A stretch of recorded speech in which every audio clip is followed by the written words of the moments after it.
All right, how are we going to get rid of the drop shadow, and how are we going to get rid of that extra little piece of background that we have in there? Well, you know, we already know that holding down Shift will add to a selection, and we also know that holding down Option here on the Mac, or of course Alt on the Windows side, will subtract from a selection. You've seen that a couple of times already with the elliptical marquee tool, as I recall, and also the magic wand tool and so on. So here's what I'm going to do with you. I'm going to switch over to the freehand lasso tool. So go ahead and grab that guy out of the toolbox.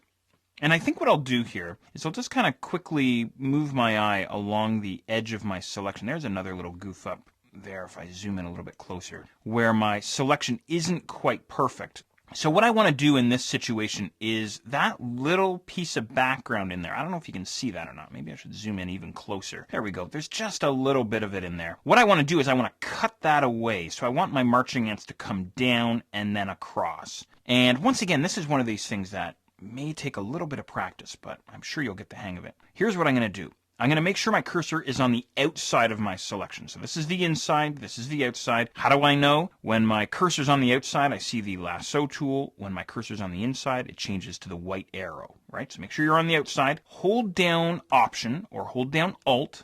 You'll see the minus sign appear beside your cursor. And what I'm going to do is I'm going to start on the outside of the selection, and I'm going to click and drag into the selection, across that selection border, if you will, and cut in, and then come all the way back out the other side. Something like that. So I'm just kind of scalloping in on my selection, if you will. I let go of my cursor, and that's what I get. I just kind of carved away that little piece of selection there. Did you see that there? Let me do that a few more times here for you. I'm just going to pan down a little bit here. Here's the piece of background that we had beside that bolt head. I'll zoom out here so you know where I am. Right in here, that little piece right in there.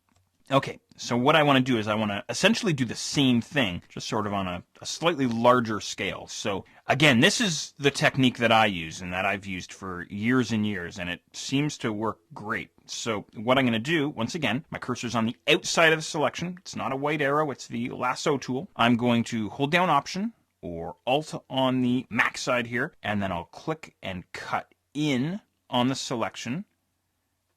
Cut in around the edge of the object, something like this, and then back out. So I'm in and then I'm out. Let go of my mouse, let go of my keyboard, and that's the result that I get. How's that working out for you? So really now all I'm going to do is I'm going to essentially do the same thing for the shadow that I see sort of behind the object. I'll start off with this big guy here. There's a big shadow below that bolt head. And this is going to be a big one.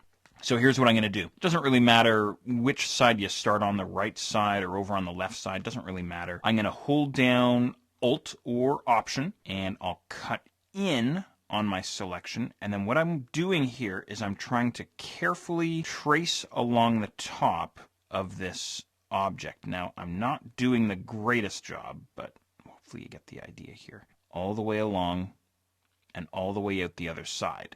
Okay, now, once you're at the other side, here's what I want you to do. Come down and loop back all the way back over to where you started, something like that. And that should do the job. That should cut away that hunk of selection, if you will. And essentially what I could do here is if I'm not really happy with, my rough edge here, I could continue along here, holding down Option or holding down Alt, carving in and kind of cleaning up this selection just a little bit. Now, let me show you a cool trick here. If I wind up carving in too much and I take too much selection away, maybe something like that, oops, I didn't mean to do that. How can I fix that? Well, essentially you and I are going to do the exact same thing, just in reverse. So this time what I'll do is I'll make sure my cursor's on the inside of the selection. I'm going to hold down Shift now, and of course Shift adds to the selection as indicated by the plus beside my cursor. And now what I'm going to do is I'm starting on the inside. I'm going to click and drag out of the selection,